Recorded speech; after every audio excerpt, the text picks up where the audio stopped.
huruf. Makharijul huruf terbagi menjadi dua, secara khusus dan secara umum. Secara khusus terbagi menjadi 17, sedangkan secara umum terbagi menjadi 5.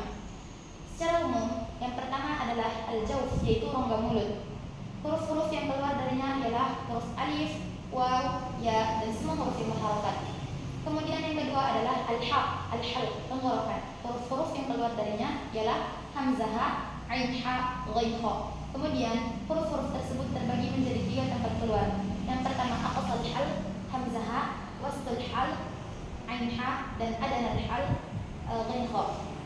Yang ketiga adalah al-lisan, lidah. Huruf-huruf yang keluar darinya ialah huruf qaf, kaf, jim, shin, ya, dhad, lam, nun, ra, ta, da, sha, sa, zain, sad, dha, za, dan fa. Kemudian yang keempat adalah asyafatan, kedua bibir. Huruf-huruf yang keluar darinya ialah fa, mim, waw, dan ba. Dan yang kelima adalah al-khayshum, rongga hidung. Huruf-huruf yang keluar darinya ialah huruf-huruf gunnah.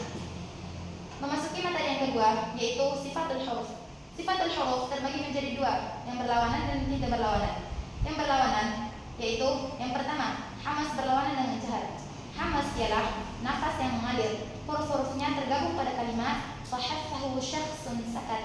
Sedangkan jahar adalah nafas yang tertahan. Huruf-hurufnya ialah selain daripada huruf hamas. Kemudian yang kedua adalah syiddah, berlawanan dengan rukhawah, dan diantaranya adalah bainiyah. Syiddah ialah suara yang tertahan dan huruf-hurufnya tergabung pada kalimat ajidoqatin bakhat. Sedangkan syiddah ialah suara yang mengalir, dan diantaranya adalah bainiyah atau tawassut. Huruf-huruf tawassut adalah diantara mengalir dan juga tertahan. Huruf-hurufnya tergabung pada kalimat lin umar. Kemudian yang ketiga, sifat isti'la yang berlawanan dengan sifat istifal. Isti'la adalah menaikkan pangkal lidah ke atas langit-langit. Huruf-hurufnya tergabung pada kalimat khusqadau tinqir. Sedangkan istifal adalah menurunkan pangkal lidah dari langit-langit. Yang keempat ialah sifat itbaq dan juga infitah. Itbaq adalah menempelkan lidah ke atas langit-langit. Huruf-hurufnya shad, dha, dha, dha. Kemudian sedangkan infitah adalah menjauhkan lidah dari langit-langit. Kemudian sifat yang kelima adalah sifat idlaq dan sifat ismat. Sifat idlaq adalah mudah dan cepat. Huruf-hurufnya tergabung pada kalimat farlamil lubbi. Sedangkan ismat tertahan dan juga sulit. Kemudian yaitu sifat yang tidak berlawanan, ada 10. Yang pertama sofir. Sofir adalah suara yang tajam. Hurufnya so, zai, dan sin. Kemudian yang kedua qalqalah, suara yang kuat dan juga memantul, tergabung pada kalimat kutubu jadin. Yang ketiga lin, keluar dengan lembut. Hurufnya huruf waw dan ya. Yang keempat inhiraf, menyimpangnya suara dan juga makhraj. Huruf-hurufnya ialah lam dan ro. Kemudian yang kelima takrir, getaran yang berulang. Huruf-hurufnya adalah huruf ro. Yang keenam yaitu tafashi, udara yang berhembusan deras dan juga menyebar. Hurufnya adalah huruf shin. Yang ketujuh istiqalah, memanjangkan makhraj pada huruf dhad. Yang kedelapan gunnah, yaitu suara yang indah dan teratur pada huruf nun dan mim. Yang kesembilan adalah khafa, tersembunyinya suara saat diucapkan, yaitu huruf-hurufnya yaitu huruf ma, huruf lin, dan huruf ha. Kemudian yang 10 adalah ta'affuf, hurufnya huruf fa. Memasuki materi yang ketiga yaitu nabal.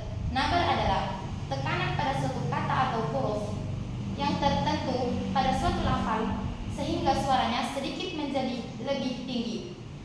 Nabal terjadi pada 5 keadaan. Keadaan yang pertama, waqaf pada huruf yang bertasydid, terkecualikan qalqalah dan juga gunnah, seperti aduwun. Yang kedua, saat bertemu dengan huruf waw dan ya bertasydid. Yang ketiga, saat berpindah dari huruf mat ke huruf yang bertasydid. Contohnya seperti waladhdallin. Yang keempat, waqaf pada hamzah selain harakat fathatain setelah mat atau lin. Yang kelima, ketika mengucapkan kata yang diakhiri dengan alif tasniyah yang bertemu dengan sukun. Kemudian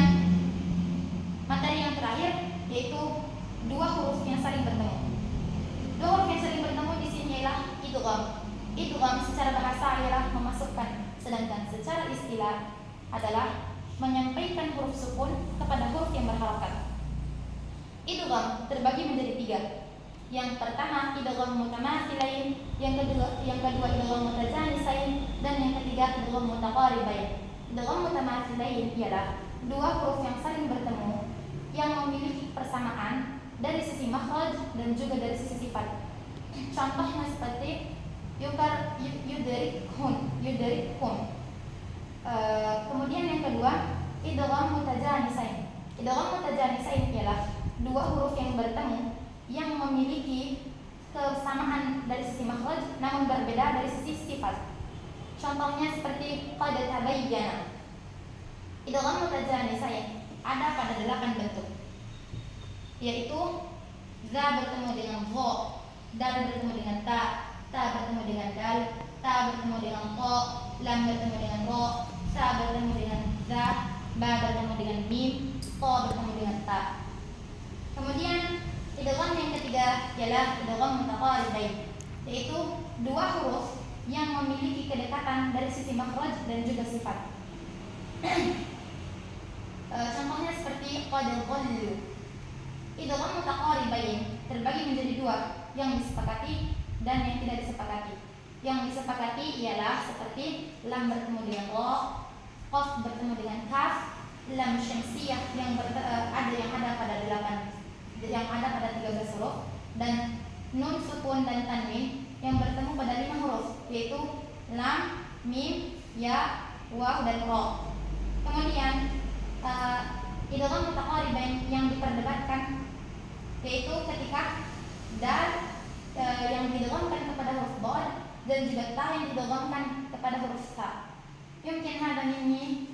Syukran ala kulli ihtimamikum, afwan ala kulli akhta, wal akhir wassalamu alaikum warahmatullahi wabarakatuh. Waalaikumsalam warahmatullahi wabarakatuh.